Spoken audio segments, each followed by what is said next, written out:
Price the lord. ಇಂದಿನ ವಾಚನದ ಧ್ಯಾನಕ್ಕೆ ತಮಗೆಲ್ಲರಿಗೂ ಸ್ವಾಗತ. ಇಂದಿನ 2 ವಾಚನಗಳು ನಮಗೆ ಆಳವಾದ ಆತ್ಮಿಕ ಸತ್ಯವನ್ನು ಬೋಧಿಸುತ್ತವೆ. ನಾವು ಜೀವವನ್ನು ಆಯ್ಕೆ ಮಾಡಲು, ಅಂದರೆ ದೇವರ ಮಾರ್ಗವನ್ನು ಆಯ್ಕೆ ಮಾಡಲು ಕರೆ ನೀಡುತ್ತವೆ. ದೇವರ ಮಾರ್ಗ ಪ್ರಭು ಯೇಸು ಕ್ರಿಸ್ತರಾಗಿದ್ದಾರೆ. ಅವರೇ ಯೋವಾನನ 14ನೇ ಅಧ್ಯಾಯದಲ್ಲಿ 6ನೇ ವಾಕ್ಯದಲ್ಲಿ ಹೇಳ್ತಾರೆ, ಮಾರ್ಗವು ಸತ್ಯವು ಜೀವವು ನಾನೇ.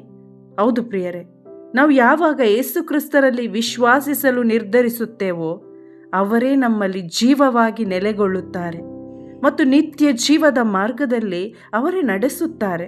ಪ್ರಿಯರೇ, ದೇವರು ಯಾರಿಗೂ ಫೋರ್ಸ್ ಮಾಡಲ್ಲ. ಆದರೆ ಅವರ ಬಯಕೆ ಆಗಿದೆ, ನಾವು ಯಾರೂ ನಾಶ ಆಗಬಾರ್ದು, ನಿತ್ಯ ಮರಣಕ್ಕೆ ತುತ್ತಾಗಬಾರದೆಂದು. ಆದ್ದರಿಂದ ಅವರು ನಮ್ಮ ಮುಂದೆ ಈ ಆಯ್ಕೆಗಳನ್ನು ಇಟ್ಟಿದ್ದಾರೆ.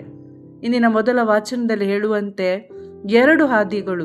ಇಗೋ ನೋಡಿ, ನಾನು ಶುಭವನ್ನು ಅಶುಭವನ್ನು, ಸಾವನ್ನು ಜೀವವನ್ನು ಈಗ ನಿಮ್ಮ ಮುಂದೆ ಇಟ್ಟಿದ್ದೇನೆ.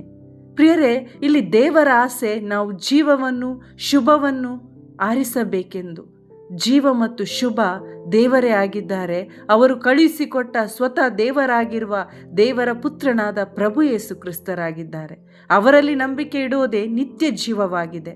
ನಮಗೆ ನಿತ್ಯ ಜೀವ ಕೊಡಲೆಂದೇ ನಾವೆಲ್ಲರೂ ಪಾಪದ ಮೂಲಕ ದುರ್ಬಲರಾದ ಸಮಯದಲ್ಲಿ ಕ್ರಿಸ್ತ ಯೇಸು ನಮಗೆ ಜೀವ ಕೊಡಲು, ತಮ್ಮ ದೇಹವನ್ನೇ ಬಲಿಯಾಗಿ ಸಮರ್ಪಿಸಲು, ಯಾತನೆ ಅನುಭವಿಸಲು, ಎಲ್ಲರಿಂದ ತಿರಸ್ಕರಿಸಲ್ಪಡಲು, ಕೊಲ್ಲಲ್ಪಡಲು, ಆ ಶಿಲುಬೆಯ ಮರಣವನ್ನು ಅನುಭವಿಸಲು ನಿರ್ಧರಿಸಿ ಅನುಭವಿಸಿದ್ರು ಮತ್ತು 3ನೇ ದಿನ ಯೇಸು ಕ್ರಿಸ್ತರು ಪುನರುತ್ಥಾನರಾದರು. ಪ್ರಿಯರೇ, ನಾವಿಂದು ಅನೇಕರು ಜೀವವನ್ನು ಶುಭವನ್ನು ಆರಿಸಿಕೊಂಡಿದ್ದೇವೆಂದು ಭಾವಿಸುತ್ತೇವೆ. ಆದರೆ ಈ ಜೀವ ಮತ್ತು ಶುಭ ನಾವು ಲೌಕಿಕ ದೃಷ್ಟಿಯಲ್ಲಿ ಈ ಸತ್ಯವನ್ನು ನೋಡ್ತೇವೆ. ಸ್ವಾರ್ಥದ ದೃಷ್ಟಿಯಲ್ಲಿ ಈ ಆಯ್ಕೆಯನ್ನು ಮಾಡ್ತೇವೆ. ಭೌತಿಕ ಯಶಸ್ಸಿಗಾಗಿ ಜೀವ ಮತ್ತು ಸಮೃದ್ಧಿಯನ್ನು ನಾವು ಆಯ್ಕೆ ಮಾಡ್ತೇವೆ. ಹಣ, ಆರೋಗ್ಯ, ಸೌಕರ್ಯ, ಬಾಹ್ಯವಾದ ಯಶಸ್ಸು, ಇದನ್ನೇ ಕಂಡು ನಾವು ಈ ಜೀವವನ್ನು ಆಯ್ಕೆ ಮಾಡ್ತೇವೆ.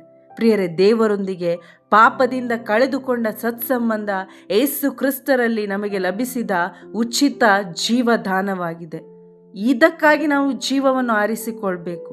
ನಾವಿಂದು ದೇವರನ್ನು ಹಿಂಬಾಲಿಸುತ್ತೇವೆ, ನಾವು ಅವರಿಗೆ ವಿಧೇಯರಾಗ್ತೇವೆ ಎಂದು ಹೇಳಿ ವಿಧೇಯತೆಯನ್ನು ವ್ಯವಹಾರವಾಗಿ ನೋಡೋದಲ್ಲ.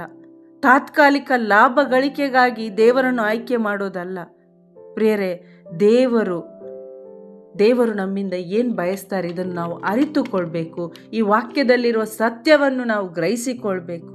ದೇವರನ್ನು ಹಿಂಬಾಲಿಸೋದೆಂದರೆ ನಮ್ಮ ಸ್ವಾರ್ಥಕ್ಕೆ ನಾವು ಸಾಯೋದಾಗಿದೆ. ನಾವು ದೇವರ ಆಸೆಯನ್ನು ಪೂರೈಸೋದಾಗಿದೆ.